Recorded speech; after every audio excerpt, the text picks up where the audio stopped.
Anakapalli press club నూతన కార్యవర్గం కొలువుదీరింది. Club రథసారథుల ప్రమాణ స్వీకారం అట్టహాసంగా జరిగింది. అధ్యక్షునిగా సిహెచ్ శశికుమార్, కార్యదర్శిగా పొలిమేర నాగశ్రీనివాసరావు, కోశాధికారిగా ముల్లెటి గంగాధర్లతో ముఖ్య అతిథులు ప్రమాణం చేయించారు. ఏపీడబ్ల్యూజేఎఫ్ రాష్ట్ర ఉపాధ్యక్షుడు బణికుల ఈశ్వరరావు, జిల్లా ప్రధాన కార్యదర్శి భీమరశెట్టి వెంకటేష్, జిల్లా అధ్యక్షులు తదితరులు హాజరయ్యారు. స్థానిక వివేకానంద హాల్లో మంగళవారం ఘనంగా జరిగింది. ఈ కార్యక్రమానికి అధ్యక్షునిగా ప్రజాశక్తి రిపోర్టర్ అజయ్ వ్యవహరించారు. ఈ కార్యక్రమానికి షేక్ చాంద్ భాషా, జిల్లా అక్రిడిటేషన్ కమిటీ సభ్యులు హాజరై నూతన పాలకవర్గాన్ని అభినందించారు. సభ్యులుగా Boddeda Apparao, P Bhogilingam, Y Suresh Kumar, Vasireddy Raju, B Phanindra, S Hanumantharao, R Srinivasarao, A Sanjeevulu ప్రమాణ స్వీకారం చేశారు.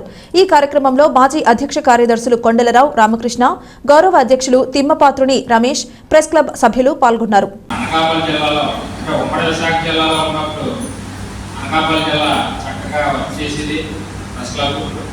ఇప్పుడు మనకు మెయిన్ అనకాపల్లి జిల్లా. అనకాపల్లి జిల్లాలో నాకు తెలిసి మన ప్రెస్ క్లబ్లో సుమారు ఒక 80 మంది ఉన్నట్టున్నారు. మన సమావేశాలకు వచ్చినప్పుడు మన సమావేశానికి కానీ ఈ సమావేశానికి కానీ మొత్తం 40 మంది కూడా కనపడట్లేదు. దయచేసి ఇప్పుడు ఈ నూతన పాలకవర్గం కొన్ని సలహాలు సూచనలు ఇచ్చారు, అలా చేస్తామని చెప్పారు. ఫస్ట్ నేను చెప్పేది ఏంటంటే, ముందు మనకి ప్రెస్ క్లబ్లో ఎంతమంది సభ్యులు ఉన్నారు, ఇందులో ఎలక్ట్రానిక్ మీడియా ఎంతమంది ఉన్నారు, ప్రింట్ మీడియా ఎంతమంది ఉన్నారు, మనకి గ్రూప్ ఒకటి ఉంది కదా, ఫెడరేషన్ గ్రూప్ ఒకటి ఉంది. ఆ గ్రూప్లోని మీరు కూడా అడ్మిన్లు అయ్యి మొత్తం అందరు సభ్యుల్ని కూడా అనకాపల్లి ప్రెస్ క్లబ్కు సంబంధించి ఎంతమంది అయితే సభ్యులు ఉన్నారో అంతమంది సభ్యుల్ని మీరు ముందు గ్రూప్ యాడ్ చేయండి. అందులో యాడ్ చేస్తే అప్పుడు జిల్లాకి కూడా తెలుస్తుంది ఎంతమంది సభ్యులు ఉన్నారు, ఎంతమంది వస్తున్నారు, ఎంతమంది రాలేదు, మనకి మీటింగ్కి ఏం జరుగుతుందని చెప్పేసి మనకు కూడా తెలుస్తుంది. ఫస్ట్ రెండవది ఏంటంటే, అనకాపల్లి జిల్లా మొత్తానికి అనకాపల్లిలోనే అవుట్ సైడ్ రాలేకుండా నాకు తెలిసినంత వరకు నర్సీపట్నం వచ్చింది, గొలవడం వచ్చింది, చోడవరం వచ్చింది, పెందుకు వచ్చింది. నిన్న పర్వాడు మీటింగ్కి వెళ్ళాం. ఎమ్మెల్యే పట్టికల రమేష్ బాబు గారితో నేను మాట్లాడుతున్నప్పుడు నర్సీపట్నం 45 మందికి అవుట్ సైడ్ ఇచ్చారు. అంటే 45 మందికి అంటే మొన్న 2018 ఇచ్చారు. గతంలో కూడా చాలా మందికి ఇచ్చారు. అయ్యప్ప గారు మినిస్టర్ ఉన్న టైంలో అని చెప్పి, అంటే మేము కూడా పెద్దలు ఇచ్చామని చెప్పేసి అన్నారు. అనకాపల్లికి పెద్ద పెద్ద యోధాలు ఒక మంత్రులు పనిచేశారు, ఎంపీలు పనిచేశారు. మీరు అందరూ కలిసి ఎందుకు సైతం తీసుకోలేదు అన్నదే నాకైతే తెలియడం లేదు. మన అమర్నాథ్ గారు కానీ కొంతల రామకృష్ణ గారు మంత్రిగా చేసి నా కోరిక అదే పాలకవర్గంతో కలిపి ఒకే మాట మీద ఒకే తారీపై ఉంది. మీరు మంచిగా కృషి చేసి సభ్యులందరి యొక్క బెనిఫిట్స్ ఏర్పాటు చేస్తారని, ఫలాలను అనుకొని మన ప్రెస్ క్లబ్ గురించి మొత్తం ప్రతి ఒక్క సభ్యుల గురించి పాటుపడతారని ఆశిస్తూ సెలవు తీసుకుంటున్నాం. ఎందుకంటే గత 2 సంవత్సరాలు మేము ఈ గ్రూప్ని ఎటువంటి ఇబ్బందులు లేకుండా కొంతమంది సహాయకులు, కొంతమంది మమ్మల్ని వ్యతిరేకిస్తున్నా కూడా గ్రూప్ని ఎటువంటి ఇబ్బంది లేకుండా 2 సంవత్సరాలు దిగ్విజయంగా కొనసాగించి ఈరోజు నూతనంగా ఎన్నుకోబడిన కార్యవర్గానికి నా శుభాకాంక్షలు తెలుపుతూ, ఇంతకీ మంచి అవకాశాన్ని కల్పించిన ప్రెసిడెంట్ గారు సురేష్ కుమార్ గారికి, సెక్రటరీ నాగశ్రీ గారికి అభినందనలు తెలుపుతూ, క్లబ్లో సాటి విలేకరులకి ఎటువంటి ఇబ్బందులు కాకుండా ఎటువంటి చిన్న అవసరానికైనా వాళ్ళు అందుబాటులో ఉంటారని మనస్ఫూర్తిగా ఆకాంక్షిస్తూ వారికి అభినందనలు తెలుపుతూ సెలవు తీసుకుంటున్నాను.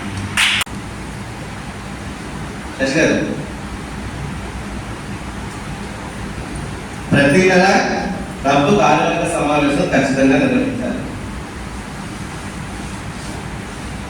2, క్లబ్ సభ్యులందరికీ సంక్షేమ కార్యక్రమాల కోసం చర్చించాలి. కార్యవర్గ సమావేశంలో మీ అందరి కాదు, సంక్షేమ కార్యక్రమాల చర్చ జరగాలి.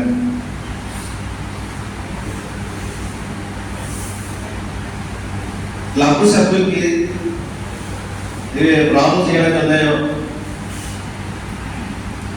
ఈ స్కూల్స్లో 50% రాయితీ కోసం కానీ, తర్వాత హాస్పిటల్స్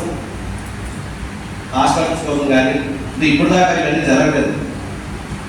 కొంచెం డాక్టర్స్ అసోసియేషన్తో మాట్లాడడం, ఎవరికైనా క్లబ్ సభ్యులు కానీ వాళ్ళ కుటుంబ సభ్యులు కానీ బాగులేని పక్షంలో రాయితీతో కూడిన వైద్యం అందించడం కోసం మీరు ఆ రకంగా కృషి చేయాలి. తర్వాత క్లబ్కు సంబంధించి రాబడిన ఖర్చులు అంటే ఆర్థిక ఏమంటున్నాయో అవి ప్రతి 2 నెలలకు ఒకసారి మీకు ఒక సర్వసభలు పెట్టాలి. ఫస్ట్ నెల మీరు కార్యాలయ సమావేశం పెట్టారు, 2 నెలలకు ఒకసారి సర్వసభ సమావేశం పెట్టారు. ఈ 2 నెలలకి పెట్టే సర్వసభ సమావేశంలో అప్పుడు ఏమైనా యాక్టివిటీ చేశారనుకోండి, దానికి సంబంధించి జవాబంది అప్పుడే చెప్పేస్తారు. నూతన కమిటీ ఏర్పడింది, గత సమావేశంలో మనందరం కూర్చొని కమిటీ నేర్చుకోవడం జరిగింది. ఆ కమిటీ ప్రమాణ స్వీకారం ఈరోజు కార్యక్రమం పెట్టుకున్నాం. అయితే చాలా మందికి చాలా సందేహం ఉంది. అంటే గతంలో ఒకసారి ఎన్నిక అయిపోతే వాళ్ళు కార్యక్రమాలు చేసినా చేయకపోయినా, క్లబ్ గురించి పట్టించుకున్నా పట్టించుకోకపోయినా 2 సంవత్సరాలు కొనసాగడమే. కమిటీ 2 సంవత్సరాలు ఉంటుంది. ఈ మీద తప్పు చేసినా ఒప్పులు చేసినా 2 సంవత్సరాలు భరించడం కొంతమందికి అది ఉండేది కూడా. ఇప్పుడు అలా కాకుండా నాయకత్వం మారింది కాబట్టి సభ్యుల సంక్షేమం కోసం మాత్రమే పనిచేయాల్సి వస్తుంది.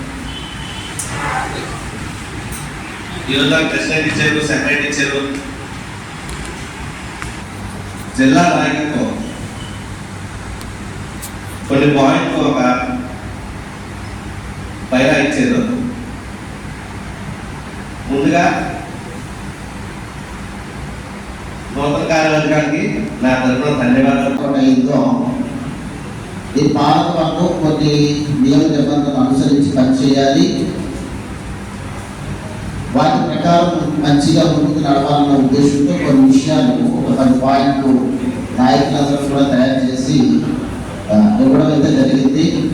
ఈ విషయంలోనే ఒక క్లారిటీ అనేది ఇవ్వాలనుకుంటున్నాము. ఏదైతే ఇప్పుడు కొత్తగా బాడీ ఎలక్ట్ అయిందో, నూతన పాలకవర్గం ఏదైతే ఎన్నుకోబడిందో 100% ఈ విషయాల్లో కట్టుబడి ఉండాలని మరొకసారి మీ అందరి సమక్షంలోనే తెలియజేస్తున్నాను. ఎస్పెషల్లీ క్లబ్కు సంబంధించి ఎక్కడ చీటు తెచ్చే విధంగా కానీ, ఎక్కడ మచ్చ తెచ్చే విధంగా కానీ ప్రవర్తించే ప్రయత్నం అయితే మేము చేయము. ఒకవేళ అలాంటి ఇష్యూస్ పరిణామాలు ఏవైనా మీ దృష్టికి వస్తే మీరు కులంకుశంగా చక్కగా మా విషయంలో మీరు యాక్షన్ తీసుకోవచ్చు. ఆ విషయంలో మేము కట్టుబడి ఉంటామని జిల్లా నాయకులు కావచ్చు, సభ్యులుగా మీ అందరికీ కూడా మేము ఈ విషయాలు అయితే మేము తెలియజేస్తూ ఉన్నామండి. ఇకపోతే నాయకత్వం మాకు ఇచ్చేసారని కాదు, కానీ క్లబ్ని సమర్థవంతంగా నడిపించాలి. క్లబ్ సంక్షేమం కోసం లేకపోతే క్లబ్ సభ్యుల సంక్షేమం కోసం పనిచేయాలని ఒక ఎజెండా అయితే పెట్టుకొని ముందుకు మేము వెళ్తూ ఉన్నాము. ఎందుకంటే ఈరోజు కష్టం అనేది క్లబ్ సభ్యులు ఎవరికైనా వస్తారు. పెడితే ఒక వ్యక్తికి కష్టం ఉంది లేకపోతే సమస్య ఉందని తెలిసినప్పుడు నాయకత్వం అనేది నిలబడినప్పుడు వాళ్ళకి కాస్త కోసం ధైర్యం అనేది వస్తారు.